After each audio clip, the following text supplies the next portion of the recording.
Hey, what is up, guys? Pete here, back with my good buddy Stu, here for another episode of the Metal Tongue Podcast. This week, we have got an exclusive special for you. We are covering Bring Me the Horizon! I don't think there's much more we need to do. Other than that, we're going to talk about their start, finish, not finished, they haven't finished yet. Yeah. From start to finish. Everything we love about them, things we don't like about them. Things you've not heard before because it's all new to me. It is. Anyway, without further ado, let's take this away with the Bring Me the Horizon special on the Metal Tongue Podcast. So, Stu, when did you first come across Bring Me the Horizon? The first time I probably come across them, they've been on the radar the entire time they've probably been out there making music since their first album, but I wasn't into that scene because it was very much a scene, if you know what I mean.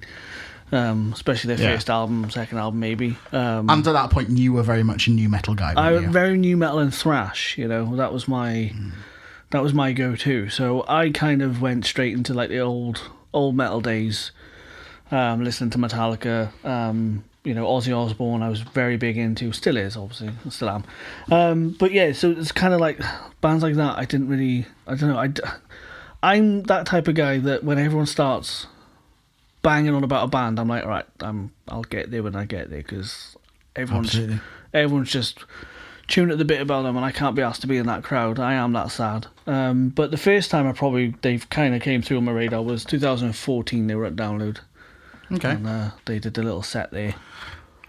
I'm a bit of a fanboy of Bring Me. I have massive respect for them. They were actually probably, I want to say they're the first heavy metal band I listened to. Not obviously heavy metal, but the metal that is heavy. From like 741, the pop punk. Yeah, so kind of... when I was expanding myself, which was probably when I was about 18, just after I'd gone to uni, I remember listening to a lot of Bring Me the Horizon, Count Your Last Blessings era, There Is a Hell, all that stuff, going through, and I'd be listening to like 5-6 songs and be like, oh yeah. Bit of that across with The Devil Is Prada and Of Mice and Men, some bands that we haven't really mentioned so far. No, but that's the scene that I wasn't into. Exactly, yeah. That was the new stuff that was coming through, and I was still, riding on the Papa Roach tailgates and bands like that, So for me, I mean, I got really into him, and then I was like, oh yeah, cool, they're dropping a new album, and that album was Sempiternal, which a good album. I think is up there for most young metal. I say young, not that young anymore, but what I mean is it was an influential album in the same way, I think, for a lot of people, in the same way that albums like the Black Album probably were. Yeah, maybe not quite to that extent, but it's not far off that. It's a poignant point in their career. It's one of the albums that define them. But even from my point where I'm going back to their catalogue, especially talking with you over the years before they headlined Download, I know I asked you for some songs that you recommended, and I went through some of their stuff, and I would say that was probably the turning point for them. In my opinion, that was their we're being serious. When they headlined Download? No. When that album, when Sempiternal came. I think that was their. I think that's when. If you're saying when they headlined Download, it's a bit late. Sorry, I was trying to read my notes at the same time, and I can't multitask. But I do agree with you. That was when they put some fuel in a rocket ship and took off. The sound slightly changed. Still there, but bands shift a little bit. They've got to change. Bands have got to move on and adjust. We'll come back to that. We will. But yeah. So for those of you who don't know, Bring Me the Horizon formed in 2004 in Sheffield, North England. Yeah. Sorry, Northerners, that's a terrible accent, but we will continue to do these. We will, yeah, absolutely, without getting cancelled. And they started off very much a deathcore band, which is your death metal with some breakdowns, and very little vocal melodics in it. It was all kind of guitar. Stuff, a lot of shreddy stuff, a lot of angst and angry teenagers. And they were very, very young when they came onto the scene. In fact, Stu, they were around the time they were signed to their first record label. I don't know if you know this, but the old drummer from my band actually took these guys on tour. Oh. when he was in his old band Without Due Haste, and they went all around Europe. And so you're one connection away. I'm one connection away from being friends with Ollie Sykes. Yeah, as people say, I've met Dave Mustaine from Megadeth. Yeah, because you know me, you're one step away from Dave Mustaine. Fair. Yeah. So, but yeah, shout out to Matt. Yeah. But yeah. Can I ask you a question? Go for it. Were they a MySpace band? I don't know that. So that's the scene that I'm mainly referring to with a lot of these bands that flooded through. But I think the MySpace scene was more of an American thing. Yeah. I don't think it was so much in the UK. I don't know. When I was in college, it was all about the MySpace scene. Yeah. Yeah. I mean, it was Bebo when I was in college. But Bebo was still around, but MySpace is started. Well, MySpace was pre-Bebo. This is a whole separate podcast. We should do a podcast on the MySpace bands, music scenes. We should do. I think they probably were. They probably are of that ilk. But I mean, yeah. Because looking back at when I did that, obviously people will see the little video that I'm going to put out. The one of the release of the pod. I went through a couple of their music videos, and the first and second music video I saw, it was like they look like a MySpace band. Yeah, and they were they were very much like those stereotypical emo kids from back in our youth, doing some very sort of very angry music. Yeah, and I'm all here for it. Stu. I'm a massive fan. I'm angry at my dad.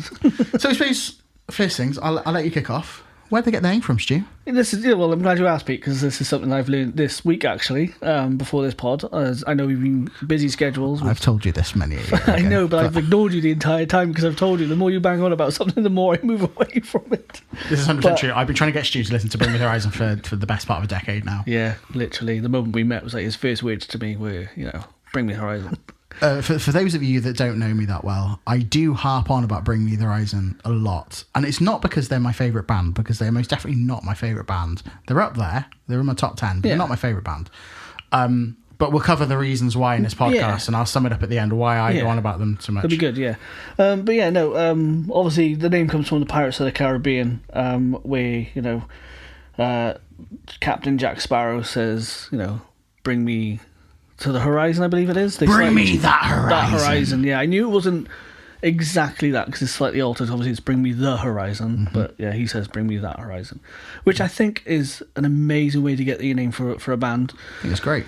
Yeah, because Sabbath got their name from a movie as well, Black Sabbath. Did they? Yeah, they got it from a film, I think it's called Black Sabbath. That would make sense. But yeah, and I think it's cool when you do that because it's kind of a little Easter egg to your band. Yeah. But not only that, Pirates of the Caribbean, great film. Absolutely. What film? Films. Films. Great films, yeah. There's a new one coming out, I think, soon. I don't know if it hasn't got Johnny Depp in it, and I know there's controversy over that, but it's not the same. Free Johnny. Free Britney. She's free. Anyway, so yeah, I suppose Bringley's first release was This Is What the Edge of Your Seat Was Made For, which you're going to look very blank at me now, Stu. Yeah, and so am I, because I completely forgot that existed before doing a very fractional bit of research for this. But their first album, and the album that put them on their radar was Count Your Blessings. Yes. Which, interestingly enough, this is purely coincidental, but on July the 10th of this year, that's 2026, they've re-recorded it and they're re-releasing it, which I am very excited to hear. Do you reckon they've altered it, or do you reckon they've kept it as is? No. They've re-recorded it. They've re-recorded it from start to finish with their modern sound. Awesome. Oh, that's going to be great, because their modern sound today is probably one of the best I've heard. And that's coming from me. Yeah, we will go on to that. But yeah, so I believe that's what they've done. And I saw an interview with Ollie Sykes recently where he was saying apparently they've never really liked how that album sounded, which is part of the reason they went and did this. And I think it's going to be really interesting. Yeah. And yeah, I am very much looking forward to hearing that release. I think July the 10th, something for the diary. I think a lot of bands should do that. I think, if there's an album in their catalogue that they don't think, oh, that's not what we stand for today, or that's not what we sound like, even if it's just a couple of songs, I think, Bowling for Soup, I think they've done a couple of rewrites on some of their songs. Possibly, I think that's it's kind of reviving those good songs and kind of... Definitely, and it gives them a sort of a fresh take as well. Yeah, kind of gives you rewrites your perspective on some of their music as well. Absolutely. I suppose that was their breakthrough, wasn't it? Though, going back to Bring Me, sort of Count Your Last Blessings. I keep wanting to keep Count Your Last Blessings. Count Your Blessings. Fantastic album. Really good sort of introduction, but very raw at the same time. You can see they're learning their craft and everything like that. Have you listened to much on that album, Stu? No, to be honest with you, like I said, I mainly came in probably when they headlined. I may have had like a couple of their songs on my download playlist. Every year I put a playlist together, and like I said, I asked you what songs you recommended. Of course, I knew Throne.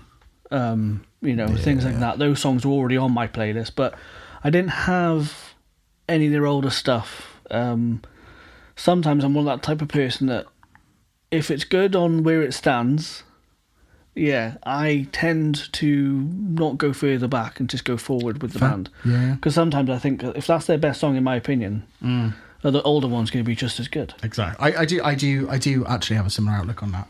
Yeah. And a similar kind of point of view. So I mean, I did listen to this band. Obviously, you got Pray for Plagues on there, absolute banger. My favourite album, though, off this, my favourite song off this album was Medusa, or I Used to Make Out With, in brackets, Medusa.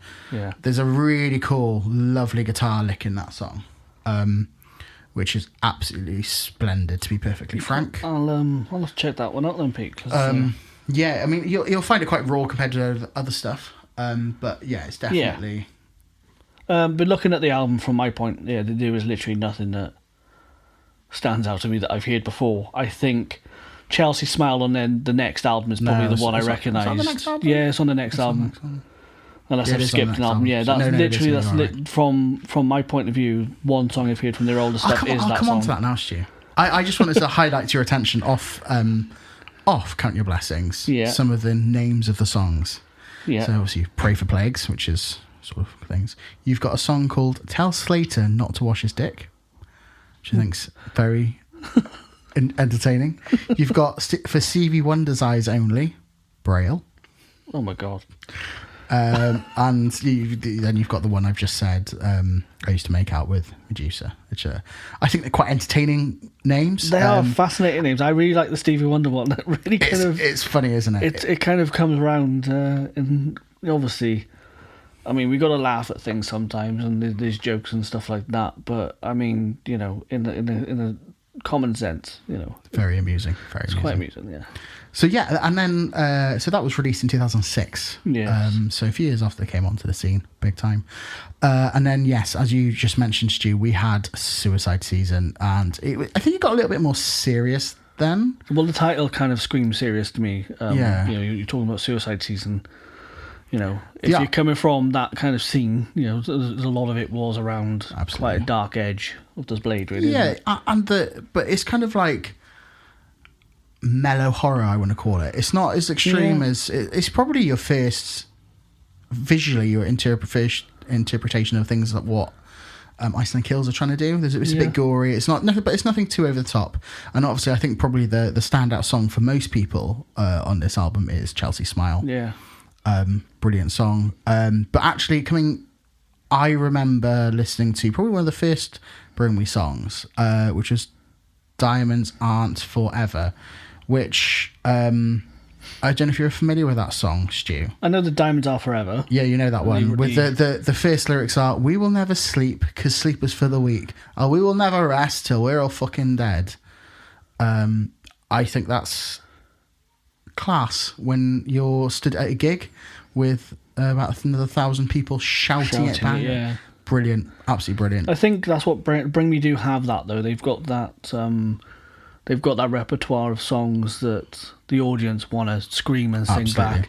And if it's not the whole song, it's a line. And I know we're going to cover one of those songs coming up, because there's one line that obviously people, they know the lyrics, but obviously it also sounds like something else. This is Sand Turtle. Oh, that one, yeah, we'll come on to that in a minute. Yeah, sorry, I was blank at Stu then. Very blank, I know. I was trying not to give too much away, but yeah.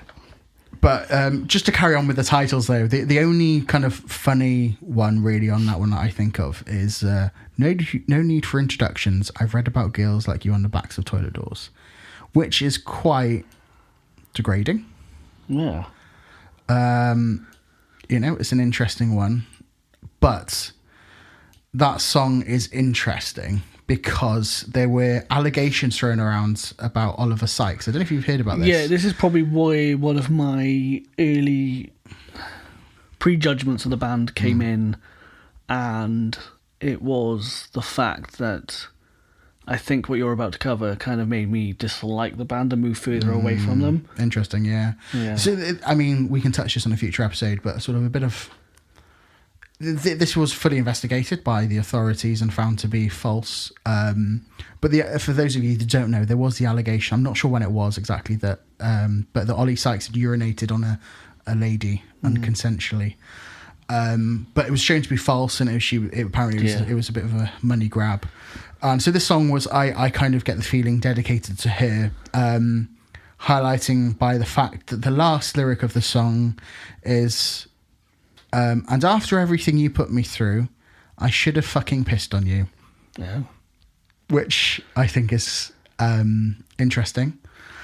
Not lyrics I would personally choose to sort of use in some of my own music, but I can completely understand the sentiment. I get the sentiment, yeah. Yeah, I understand, obviously. It makes a point.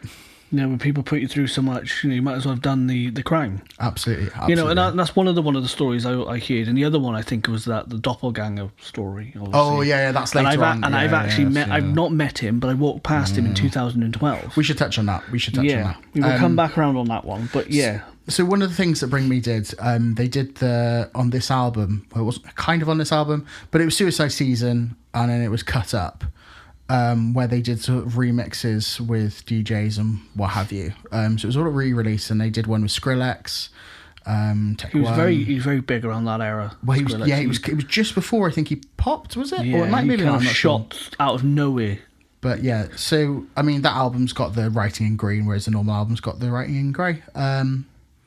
But interesting, and yeah, well worth a listen to.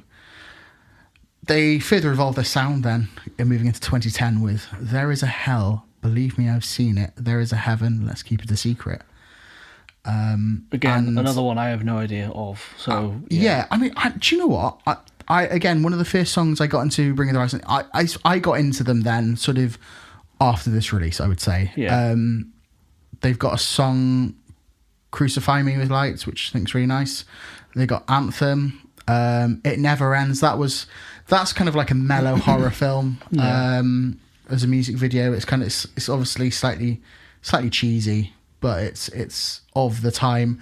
It also, I feel this one really ties in with the along with the previous album actually, but with the whole Drop Dead clothing label that Ollie Sykes owns, which is, I don't know, it's as talked about as it used to be, but that was very much everyone wanted the Drop Dead clothes back in the day. They were. Yeah, I've probably seen it around about, but 100%. Again, you've seen me wearing it, Stu. I was in my 100% my goth clothes. But actually, I still jam with some of these songs. So they've got another song on there, Blessed with a Curse, which is a bit more, it's softer, but it's still got the sort of screams Ollie known for. That was, again, highlight for me. And you've got Blacklist and Alligator Blood. I still love Alligator Blood. I think I've probably heard of Alligator Blood, but out of all those, I wouldn't have known any of them. And still today. No, it's not. It's not sempiternal. It's definitely heavier, but they started off with their deathcore and they've evolved their sounds sort of more. They've refined their sounds. Yeah, there's less unnecessary bits there. They've started writing better songs, and it's noticeable by this point. I would say there's sort of less faff within the songs. I want to say less sort of spaghetti bolognese, sort of like all over the place, and it's much cleaner sound. I would say. Yeah. But. So then, obviously, the next album, there's Sempiternal. Yeah. This is where I think they.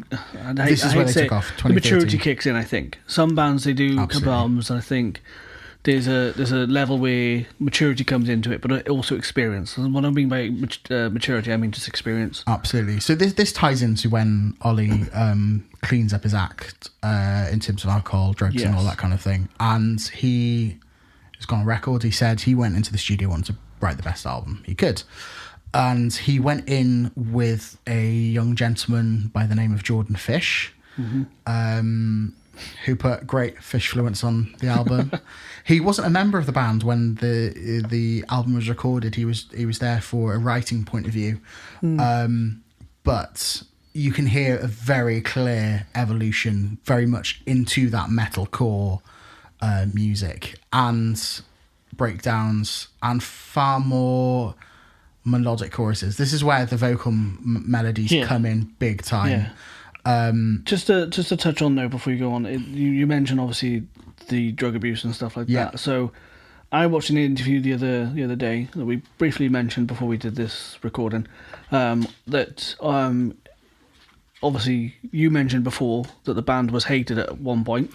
We haven't really touched on that yet. No. But yes. But when you mentioned that, was the day after that, I think, or 2 days after that, was when I saw this interview, and even Ollie mentions that they were hated at that time. Oh, they were. I think he mentions about the drugs, and he said about this band hated him. So I mean, you know, as we're about to talk about this album, and this is when obviously he's gone into rehab, he's kind of got his head straight. I think this is where they rose above the hate. They kind of fought through. Because all these bands, and I'm going to name a band, Black Veil Brides, they get a lot of shit. And they do. But you've got to remember, though, they're putting their heart and soul into this music. Even though those last two albums or whatever we talked about, aren't ones that I know. Yeah. They're an important part of their career and their journey in the industry. I agree. I also think that Bring Me the Horizon came out when probably... I know people talk about how toxic... the metal scene can be. I think it's probably one of the most accepting places, but also one of the most toxic places, because there are still a lot of gatekeepers out there. There are, yeah. And interesting enough, I was reading on Facebook last night about prospective download announcement for 2027, and they were saying about Blink, Foo Fighters, MCR. MCR's another one. And I can't remember who the other band was. Muse. Potentially being well, obviously there's 4 bands there, but 3 of the 4 headliners. But then the ringer of headlining, and there was just someone saying lots of homophobic slurs on there about it, saying blah, blah, blah, blah. And it's just like, and he's like, I'm too old, for this kind of lineup. It's like, well, what are you on about? Like, you're too old to be talking like that. And to be honest with you, the bands that you're mentioning, are bands that are now, as we mentioned in probably last episode, dad rock. Absolutely. So there is still a bit of that in the metal community, but we are talking to of a time pre-social media and pre-toxic social media, I would say. And I think I remember there was an article, it might be in Kerrang or something, where there's like Bring Me the Horizon, the most hated band in the world, and this was before Sempiternal. Yeah. And I think the beauty of Sempiternal is they probably took some of the silliness out a little bit. Yeah. In terms of some of the song names and some of the... I think it's just more mature. I think that's the only way you can describe it, really. It's definitely a mature release. You don't have the kind of like the guts out, sort of like on the cover. You don't have the videos around that kind kind cheesy gore sort of thing. The image kind of changed. Yeah, as well. Definitely. I mean, I remember the Sempiternal video coming out, and if you haven't seen it, it's well worth watching. As I'm knocking over something. So you're not knocking over some of your stage equipment. It's not right. Yeah.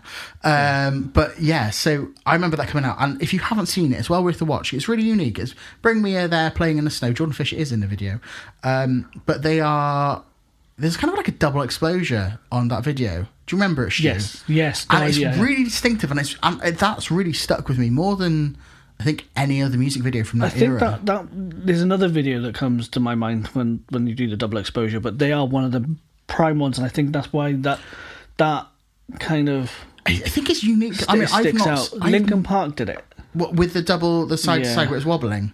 Oh no, I'm on about like the silhouettes with the scenes. No, that's not what I'm talking about. So what I'm talking about, you are getting it wrong, Stu. So with the Sempiternal... Apologies. Get it right. Get it right. With it together. with the Sempiternal, not Sempiternal, because we'll come on to that in a second, music video. Sorry, it's not the Sempiternal music video. What am I talking about? With the Shadow Moses music video, off the Sempiternal album, the video is kind of shot in, I don't know how to describe it, but it's like there's two cameras right next to each other with a very fractional, different perspective. Yeah. And it is, it's just really cool. And I've always loved that music video just for it's just a really simple music video. But it's really well shot. And I think this is where I mentioned about their maturity comes through, but also like the image. You know, they kind of alter their image a lot, you know, and that's where they kind of look like for me, they look like a serious band that means business. Yeah, I do agree. And that's what I said. I think they really matured with that. I'm looking at the video now. Yeah, it's like when you're blinking. If you blink with your left eye, blink with your right eye. I was trying to get it to show. Yeah. It is really interesting. And it's I've got it here now. It's making me dizzy. It's weird. It is weird, but it's really cool at the same time. I remember this video. But I mean, that album's got a number of standout tracks that still make it to this day. I mean, you've got... this is probably one where I've got a lot of songs. This is where I start getting songs, you know. Absolutely. You know, Can You Feel My Heart? Straight off. I was going to come on to that, Straight off. Did you know that intro? You know, that wasn't on there originally, and that was a Fishfluence. Fishfluence.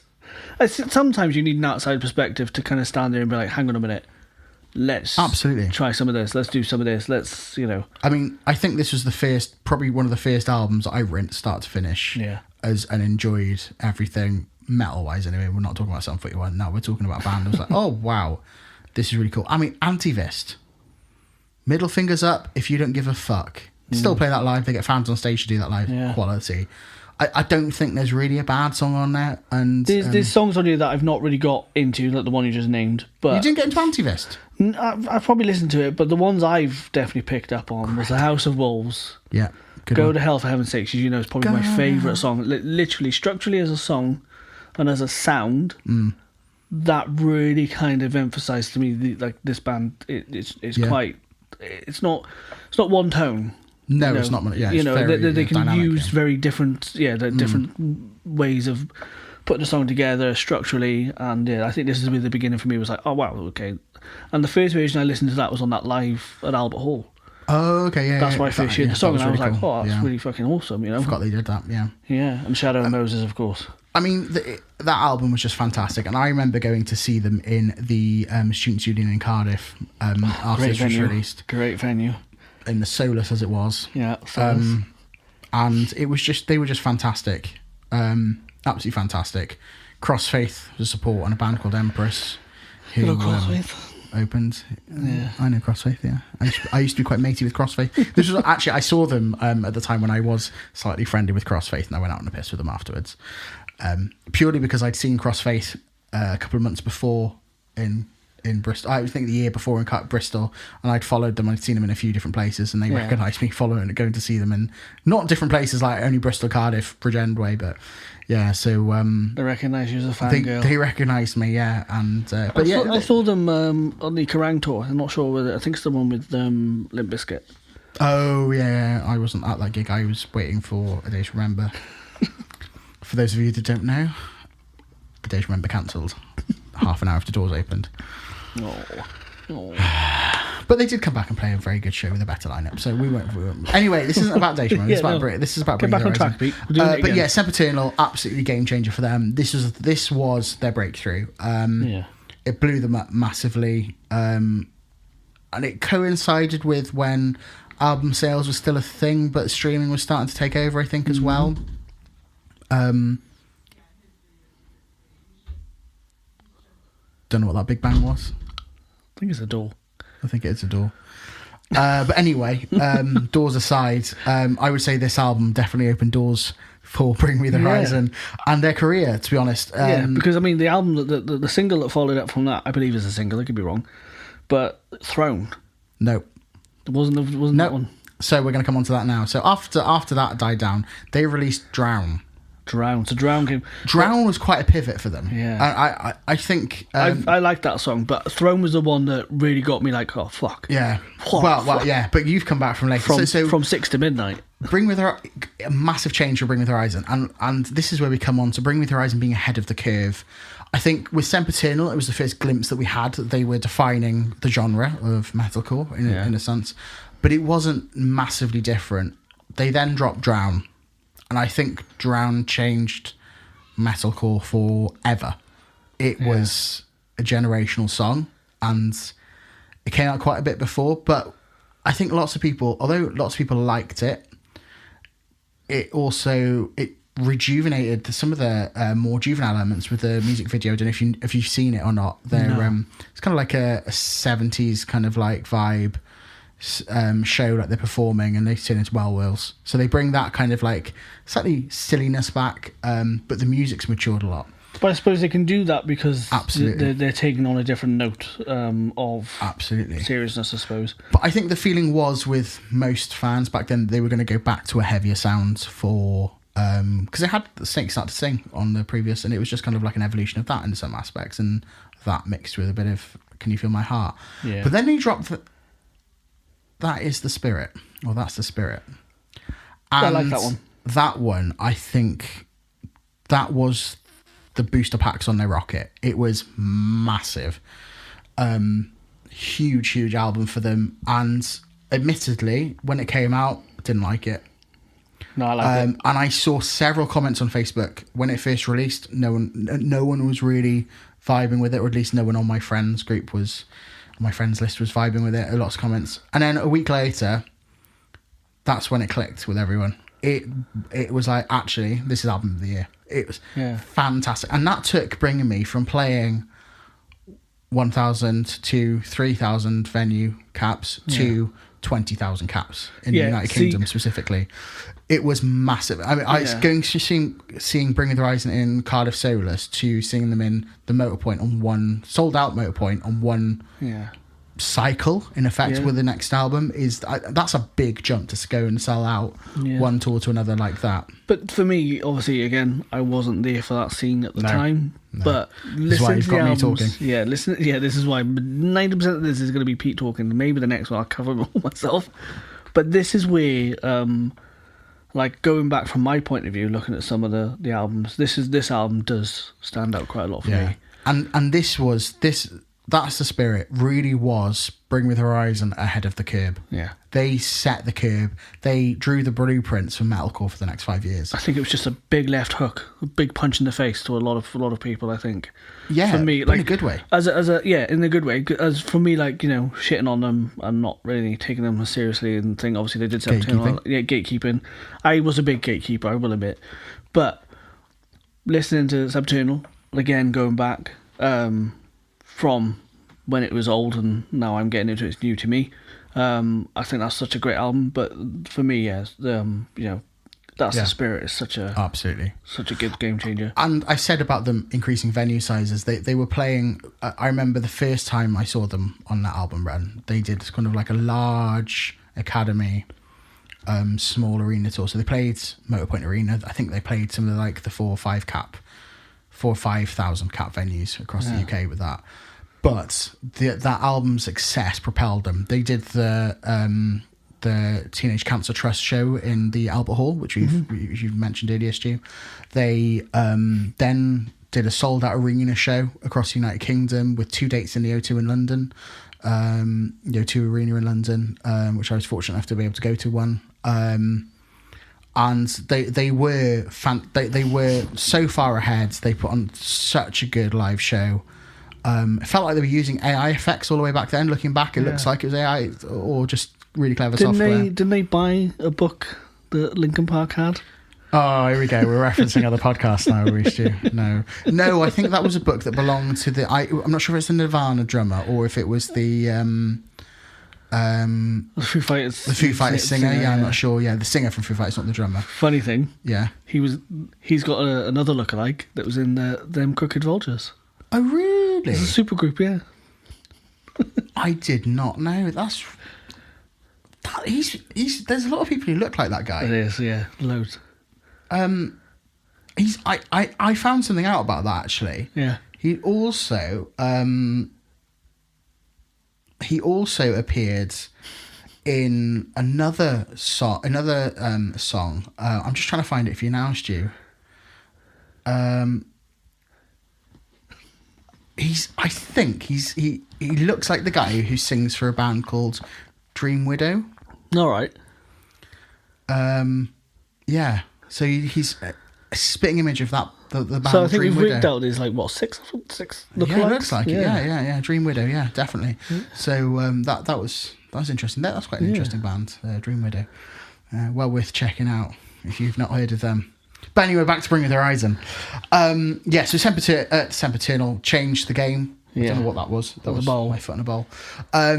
And then That's the Spirit really, really pushed them. And they became accepted, I think. I think it's the fact that they maintained, because some bands... They did. Some bands will release an amazing album that is just peak. And then you get these bands that they'll drop another album and then it's like, oh, the momentum's gone. Yeah, absolutely. Bring Me didn't do that. But they maintained. They definitely maintained. And I think from that point onwards, it was just peak. Yeah, I agree. They might release a shit album next. Spirit. You never know. You never know. I mean, unlikely, but That's the Spirit really was a game changer, I think, even more so than Sempiternal. It was them saying we're here to stay. Exactly. But I don't think it would have worked without Sempiternal. Yeah. It wouldn't have worked. So you needed that progression. And it's fantastic. And I think in a modern day, I think they were where Sleep Token are now. And this is obviously we'd known each other at this point, and you banged on so much about this band and you loved them, and I was like, oh god, here we go, we used to talk about them again.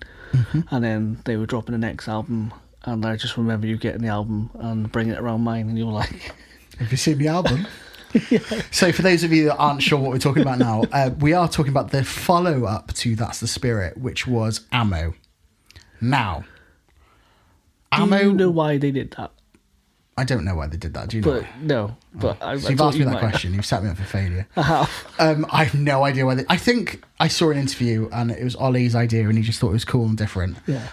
So the Ammo, if you pre-order the Ammo, I don't know if it still is the case, if it still gets presented like this, but effectively you had like a Ziploc bag, a snap bag, with hearts printed on it, with the CD and piece of paper inside with like the album. So there was no hard shell case. It looked like a rip-off. And maybe they were doing like the system thing where they did steal this album. I don't know. Yeah. It wasn't great. The Ammo album, though, is when Hate started to come back in to Bring Me. And I think that album was very polarising. And whilst it's not my favourite Bring Me album, it does have some bangers on there.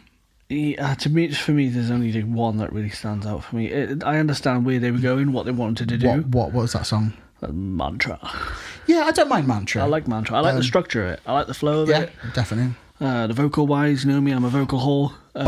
I do think, so I took Jazz to see Bring Me the Horizon in Cardiff, and it was her first time seeing them. You brought Jasmine. I brought Jasmine. I don't know. Jasmine. I'm just trying to make a Bring Me the Horizon joke. Oh, I bring Jasmine to see the Horizon. I bought Jasmine to see the Horizon in the Motorpoint in Cardiff. And it was... I'd been harping on about Bring Me the Horizon, as I do, about how good their live show is, because they do some really cool effects in the O2 arena in London. And this was like 3 years after maybe. And it was on the build up to Ammo. So I assume the album got delayed, because I think the album should have been out by then, but it wasn't out. What they had dropped was, if I just bring up the track listing again, they had released Mantra.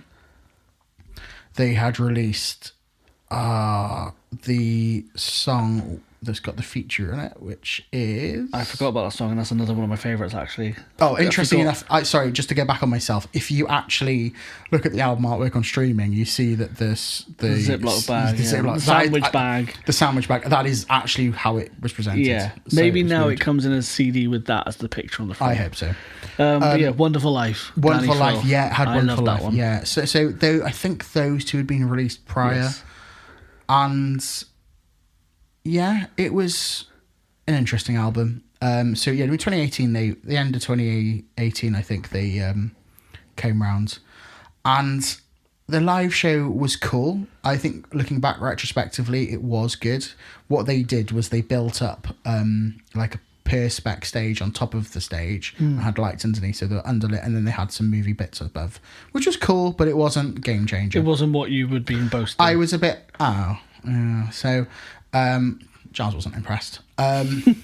Not to the extent of how much you hyped it up. Huge, and it was like you overhyped it, and it wasn't that hype. I did. But yeah, I mean that album's got some good songs. I mean, it has Wonderful Life. I forgot that was on that one. Yeah, I liked that one. That sounds.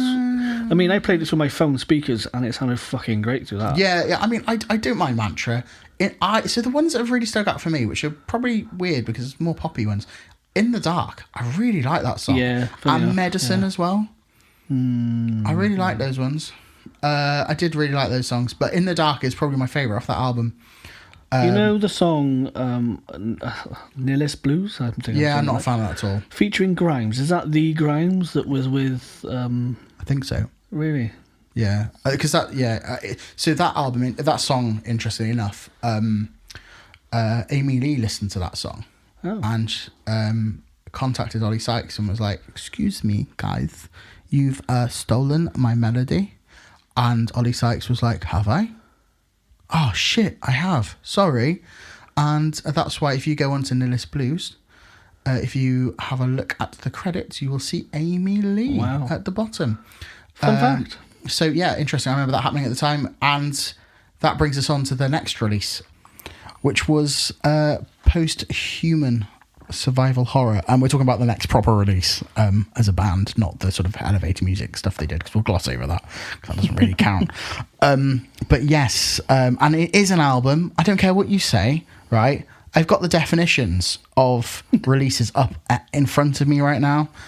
A single release is a minimum of 1 track to a maximum of 3 tracks and a maximum duration under 30 minutes. An EP, minimum track duration 4, maximum tracks 6, under 30 minutes. Album 7 or more tracks, no maximum tracks, and over 30 minutes. And Post-Human Survival Horror has 9 songs and it's 32 minutes, which means it is an album. Therefore, people saying it's an EP, stop, because it really grinds my gears. And loads of people do it, and I'm like, no, it's an album. Just because it's got 9 songs does not mean it's not an album. Anyway, tism over. Yes, so that previous experience with Amy Lee led them to contact and actually say, we should make a song together, which was One Day Only Butterflies Left Will Be in Your Chest as You March Towards Your Death. It's a bit of a mouthful. We're back to those long song names. I think you've got a good song. You've got a good song. You've got a good note about us. It's not a good song. It's not a good note, really. But it is a good song. But it's a fangirl moment. So obviously we saw them headline that Download Festival when they headlined. We did. And obviously Amy Lee was on the other stage. I'm not sure if she was headlining, but she was on the other stage. Yeah. And I think at that point when we saw Bring Me, they were bringing out a lot of guests, which was really nice because it was like all the guests, like Nova Twins and all that, so it was fucking brilliant. And then the intro for that song came on, and I grabbed my wife because my wife is a massive Amy Lee fan, and I just went, I bet she's gonna come out.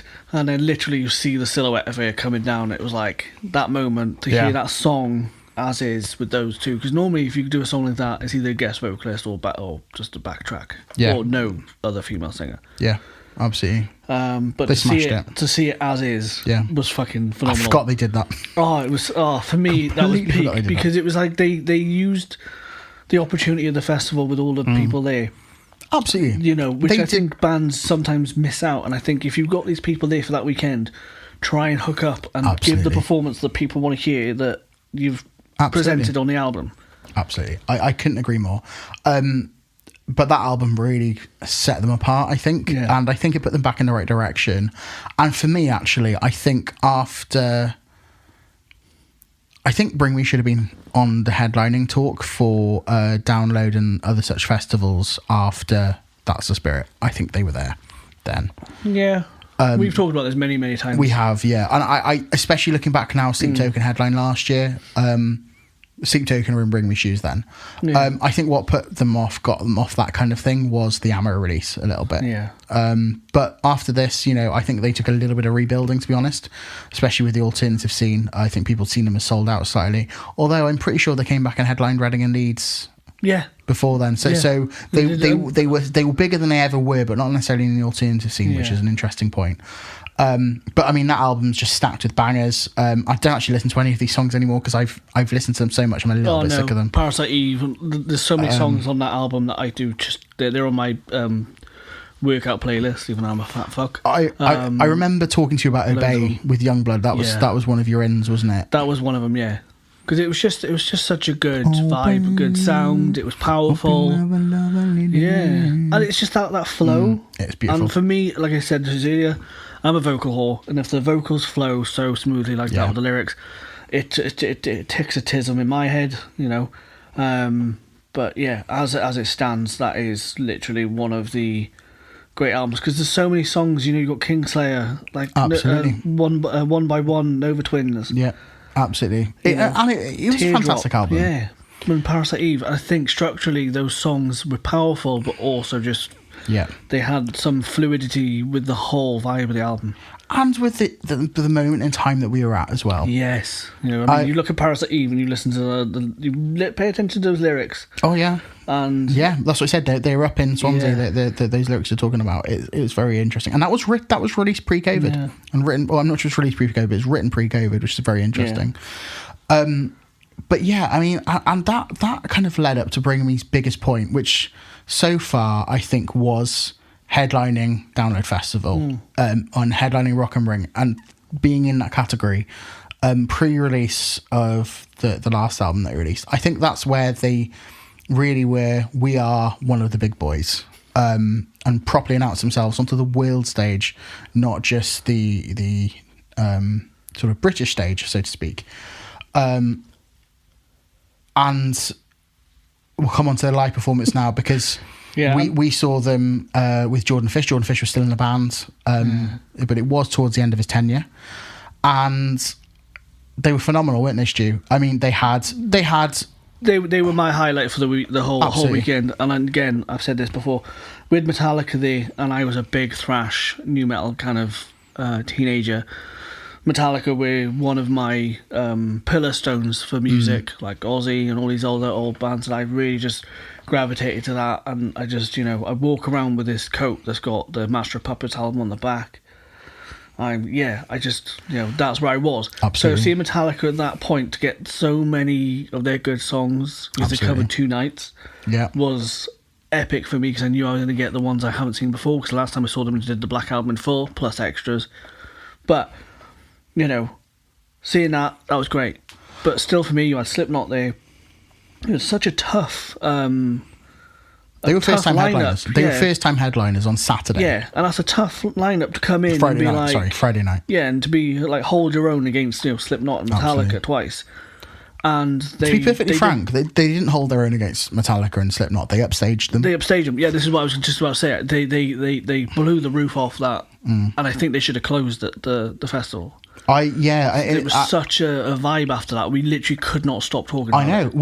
I remember we were stood in the arena afterwards for about an hour. Yeah. And we were partly waiting for transport, but we were just buzzing. Yeah. And I've not had that feeling from a headliner at Download before or since. And I've been going for 10 years. I just want to chop in and say, I know we harp on about Download Festival a lot on this podcast, and we always will do, but that is because for me, Download Festival is the pinnacle of alternative music in the United Kingdom.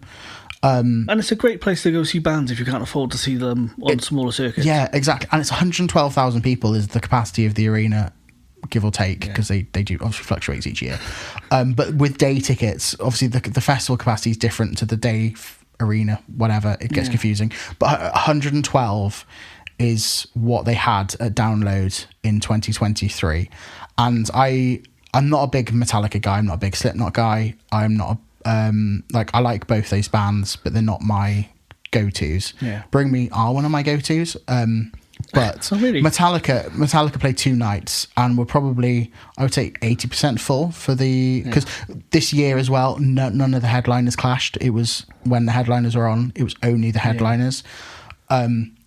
Bring Me had more people than Slipknot and Metallica. I don't know if that's because Metallica are 2 nights, or if it's just because it's Metallica, they've played it before. I think the issue with Metallica is, if it was 1 night, I think everyone would have gone to that. Because it was 2 nights, you don't know when they're going to play what song. Exactly, yeah, true. I think they only released that after what playlist they were doing. I mean, and they changed it as well. But back to Bring Me the Horizon. Bring Me the Horizon held that audience captive. Their set design Stage was presence. fantastic. I think Sleep Token have taken notes out of Bring Me's playbook in a sense of that it had kind of like a culty vibe. So you're admitting there's a book. Really.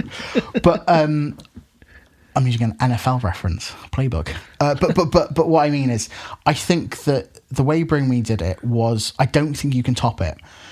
You had that vibe that you were watching a show, that it was a production. Yeah. It wasn't just a band playing a bunch of songs with, a cool backdrop. It had a flow to it. But it also had crowd interaction.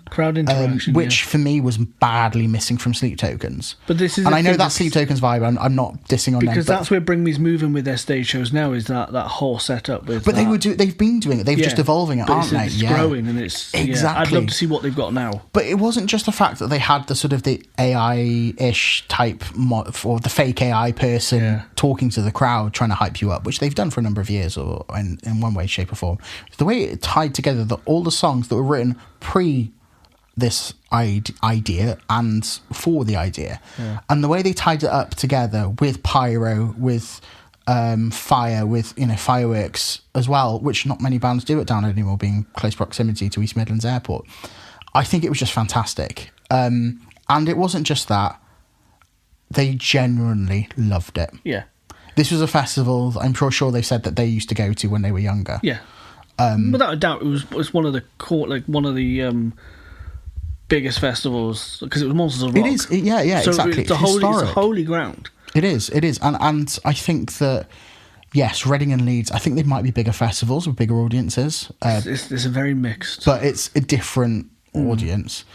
But that was Bring Me saying, we are Bring Me the Horizon. Yeah. And if you look at the sort of tour videos now, where they've just done their tour with Plotting You and Motions White in America, they're not far off that in America. If not, they're there. And I think that is scary for other bands, because they do in a way that no other band does: humility, production, and quality. Yeah. And there's lots of other bands, I think, that do parts of that. I think Parkway do production and humility really well, but for me their actual music is a little bit missing sometimes. It's still a little bit, it doesn't have that mainstream appeal, which I think you do actually need to a certain extent to be that next level. And again, other bands we can go on forever talking about, but yeah, that's Bring Me. And they've released songs as well, and the songs they're releasing at the time, they released Our Men a couple of weeks before, which is a fantastic song. That's probably one of my favourite Bring Me songs. And they were just fantastic. So that's where they are at that point. And then we get the bombshell news later on that year, Stu. Yeah. Jordan Fish leaves Bring Me the Horizon. So did he leave or did he get pushed? Don't really know. I think it was there was a disagreement about how to proceed, and I've not really heard his point of view. I don't think he's really come out and said why. What I've seen from Ollie Sykes is that him and Jordan Fish were locking themselves away to write the songs, and it was upsetting the other guys in the band. And I think that Ollie realised that it was becoming a Jordan Fish and Oliver Sykes project rather than Bring Me the Horizon project. Okay. And he didn't want that, and I think they didn't agree necessarily on the best way forward, which is why we had the significant delays then to the follow-up album, which is their latest album. Post-Human Next Gen. Post-Human Next Gen. Because, again, we had some of those songs on... But some of them are still, even though they haven't got Jordan in there, they're, you got Die For You, Strangers, you mentioned Amen. All the songs that released before They released the album with Jordan Fish still in the band. Yeah, Kool-Aid, you know. But yes. So I mean, yes, and they re-recorded a lot of them. One of my favourites off that album, though, Stu, I know I've said, I mean, to be honest, this is probably my favourite Bring Me album. Because you've got, I think Utopia's a great song, I think Kool-Aid's a great song, The 10 Statues That Cried Blood is a great song, Limousine, I love that. It's kind of got that Deftonesy vibe. Dark Side, I love Dark Side. Dark Side is I absolutely love that one. You've got A Bullet With My Name on. Again, that's got your post-hardcore vibes. Okay, you've got some other bits. Lost, we haven't talked about that. Lost was a great song. Strangers, decent. R.I.P. I'm not that fussed on that. Amen, brilliant song. And then you got Die For You and Dig It and all that stuff. Fantastic. But also, when they released that album, they incorporated a website into it where you could get extra bits and stuff through codes and stuff. Yes. Which was really quite literally next gen, to be honest. Yeah, because didn't they do an Easter egg hunt at download as well? Yeah, they did. Yeah, you could get a cult member t-shirt. You find these stickers or stuff all over the place, and it led to this thing. I haven't got time for shit like that. For those of you that remember 2023, where can I get some good fish and chips? Oh, I understood why that was there, but fuck it, did my head in. The other thing with that is that after that Bring Me show, I think it was pre-album, but they did a massive UK tour again where they'd upped their stage production again, and it was fantastic. Not quite the same as what they've been doing on the recent tours, but it was kind of like, it was scaled beautifully from the videos I've seen. That might have been pre-download actually, I think. But yeah, and then we're up to present day. So yeah, I can't wait to see what they do next. We know what they're going to do next. They've told us what they're doing next. They have a full brand new album ready to go. Right. They're delaying it. Is it next gen series? It's recorded. I believe it's a continuation. Yeah. It's recorded. Not it's next done. Gen. Was it Posthuman? Is it still in that kind of? I think so. I believe it's Posthuman 3, which is what they've always said they were going to do. But the idea was Posthuman 1, 2, and 3 within about a year, and obviously it didn't work out that way. Well, nothing really. So we are getting Count Your Last Blessings re-released. Yes. Count Your Blessings. I keep saying Count Your Last Blessings. Count Your Blessings re-release July the 10th, and then next year we're going to get new Bring Me the Horizon music. And they've delayed that because they want this year to be the thing. And they're also headlining that festival, Take Back Festival. It's a smaller festival in Manchester, which they are playing Count Your Blessings in full. Yeah. Back to the roots. But yeah, so, I mean, to sum up, if you don't know Bring Me, if you don't know Bring Me, then you're like me and you've just stuck in the past. Yeah. You need to They are the future. I the think next Dad Rock. We haven't really covered, I mean, we stopped talking about their music evolution, I think, a little bit after Sempiternal, when they were the sort of like poster boys for metalcore. Lots of bands tried to imitate that. Imminence had an album where they tried to impersonate that. Imminence had an album where they tried to imitate that, although I do like some of the songs off that actually. Before they found they found their own style after that. But they've kind of blended this hyperpop into their metal, into their things. And so you could be a massive anime fan and love their music. You can be a massive metal guy and love their music. You can be a massive big chorus guy, hard rock guy, and love their music, or girl. You know, I say guy, I mean guy or girl. Peeps. People, person. And they're just fantastic. I think they've got something for everyone.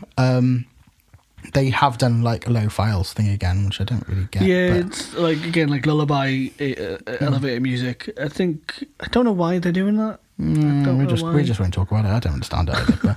but they're doing it. So I just think they're just going to get bigger and better. I can't see. Interestingly enough, we've talked about Ammo and it being a less popular album. And that interview that we watched with Ollie said they didn't really like that album anymore. Yeah, I think it was of its time, and it's not dated. It's dated a little bit badly. I think every band has got that album. Absolutely. You know, Metallica's got that album. Yeah. Killswitch Engage has got that album. In my opinion, they might not see it that way, but I do. You know, but every artist can't go out and release peak stuff all the time. You know, there's times where bands experiment and it doesn't work, and there's sometimes a band will shift and it does work. It's all about the time and how it comes around, you know. Because you also get these albums that come back and then people actually go, oh, I actually love that album, you know, and never gave it time of the day. Yeah, absolutely. You know? Yeah, 100%. But, So how many times have you seen them live? Bring Me. I have seen I have to count now. I saw them Sempiternal. So the Sempiternal, and I saw them.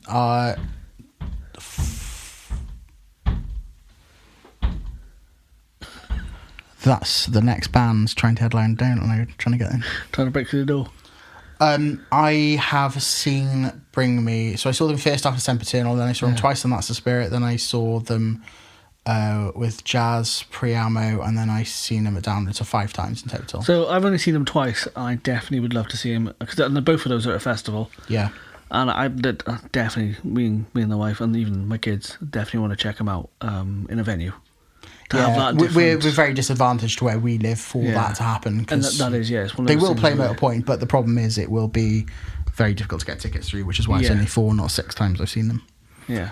You'd be surprised. I'm quite crafty at getting tickets. Okay, yeah. I am quite crafty. Oscar's asked me to try and get him tickets because he wants to see some of these bands, and the bands he wants to see are the ones that go quite quick, like System and Deftones. Yeah. But did System go that quickly? Anyway, that's a separate conversation. Yeah.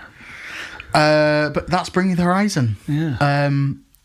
Legends in a row, right? I think they've grown up in the scene. They've matured well enough, and it could have ended drastically if obviously he decided that if your rehab didn't work for him. I reckon they wouldn't be who they are today without that step in their career and that awakening for him and the band, I suppose, themselves.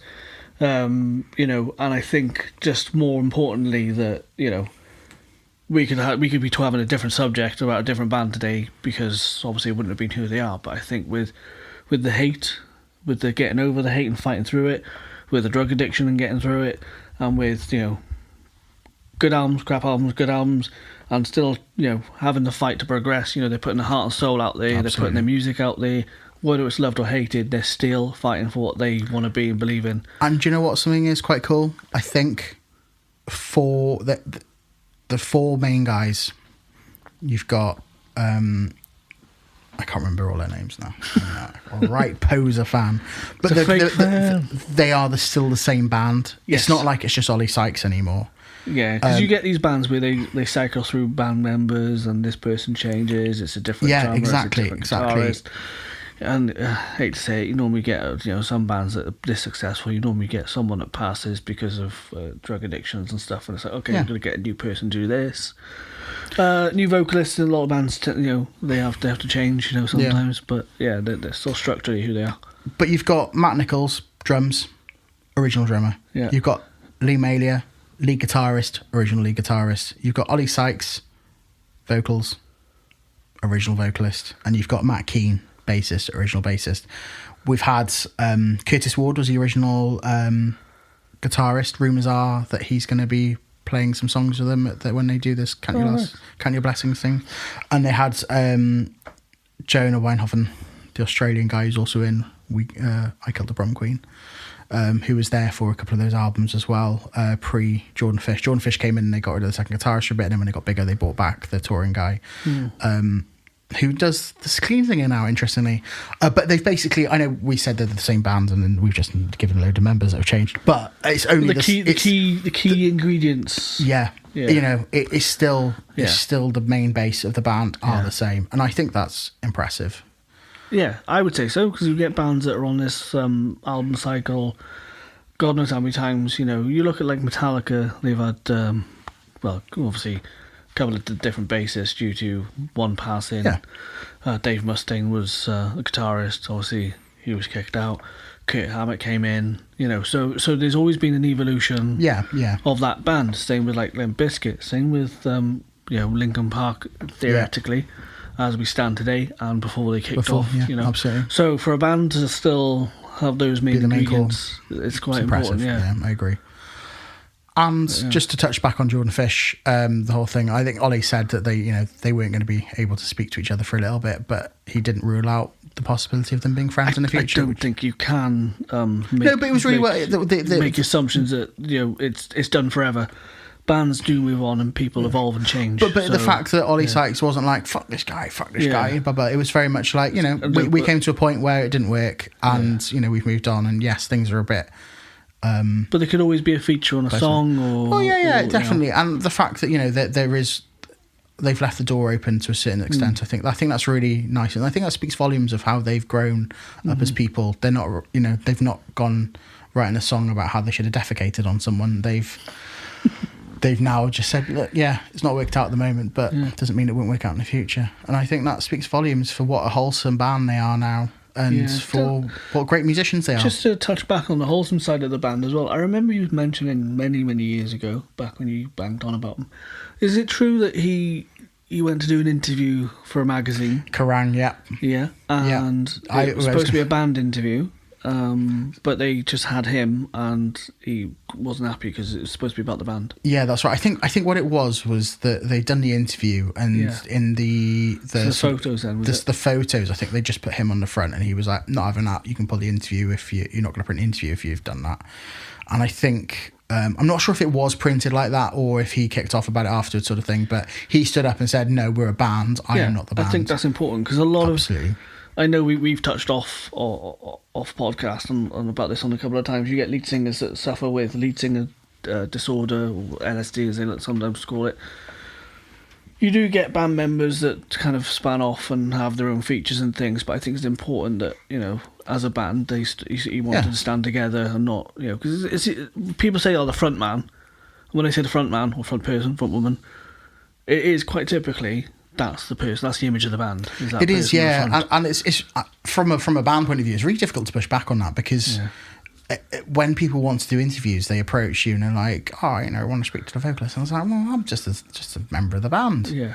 We all creatively build this machine. Exactly. I mean, there are exceptions to that. I think that Caleb Shomo in Beartooth, I mean, he is the band. The band is around him. Yeah. They're musicians that play for him, in effect. I think it's the same with Iceland Kills as well. No, they are. No, but I think the lead singer, Spencer's band, he runs the show a bit more, yeah. Derek Wibley, Sum 41, it was his band, really. Yeah. And I think as long as they've got that understanding, that's fine. But with Ollie, it's their band. Yeah, but if it was a drumming magazine and it was about the drummer, it's different. And it was an interview with the drummer, then have the photo of the drummer. But if it's a band interview, I think this is part of the reason this happens. Is because we're going massively on a tangent here. As we like to do. As we do like to do. Right before we finish as well. I think that the difference is, if you're a vocalist, if you are a vocalist that doesn't play an instrument, you're not going to be featured in a guitar magazine. You're not going to be featured in a drum magazine. What are you going to be featured in?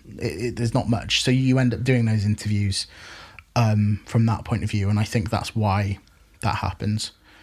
But I think we've touched on all the bases we can with Bring Me the Horizon. Yeah.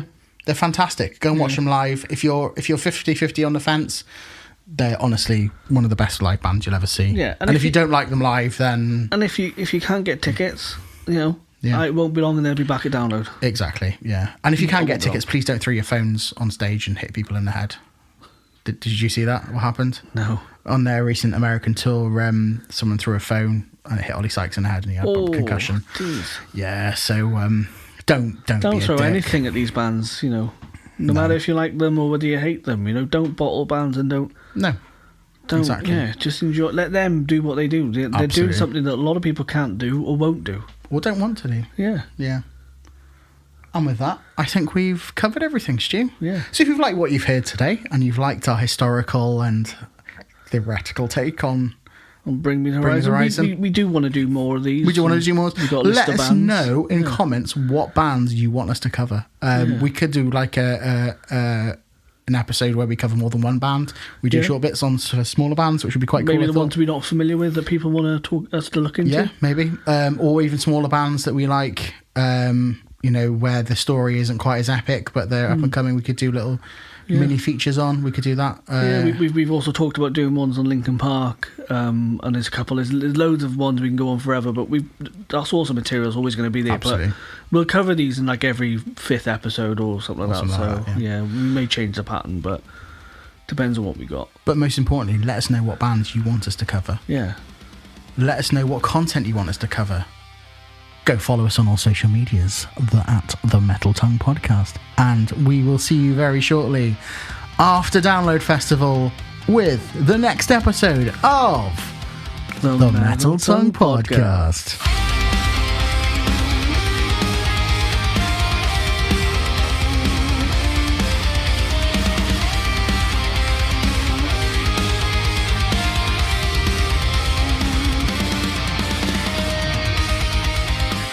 My screen's going a bit funny. Can you see that? Yeah. Like, weird. I don't know why it's doing that. No, I don't know either.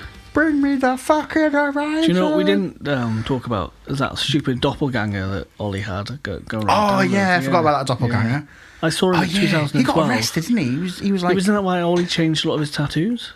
Because he was copying his tattoos or something? So he did. He copied all of Ollie's tattoos. Yeah. And then, I think it was a Download, he was like going around. 2012, I remember, because I saw him. Since I've been going as well. He used to go and kind of like take advantage of people. Yeah, he did. Yeah, I'm sure he's been convicted of that. Yeah, he's what fucking sicko, eh? I'm sure. Like it's in a lot. It might be post-COVID. He got done for stuff. Maybe. Yeah. I hope so. I hope the little prick got what he deserved, because nonce. I understand there's people that make going to do concerts dressed up as Michael Jackson or stand in the streets and have photos with people because their cosplay is amazing. But don't take advantage of people in a more severe case. No, definitely not. Maybe charge people for a lovely photo, fair enough. But that's down to the people who want to pay for it. But don't be there going, oh yeah, I'm this person. Yeah, it's a bit naughty, isn't it? Yeah, it's a bit naughty, isn't it? Very naughty. Someone should have a word with that singer. Those singers Dave from those Grohl, other he bands. needs to go around chasing up all those doppelgangers because he's losing out money. They're making money off his image. Absolutely, and they do look a lot like him. They all look a lot. Yeah, it's mad. Yeah. It's mad. But maybe his dad's going around having loads of children. We don't know. A bit like someone like I know. Dave Grohl. Sensitive subject.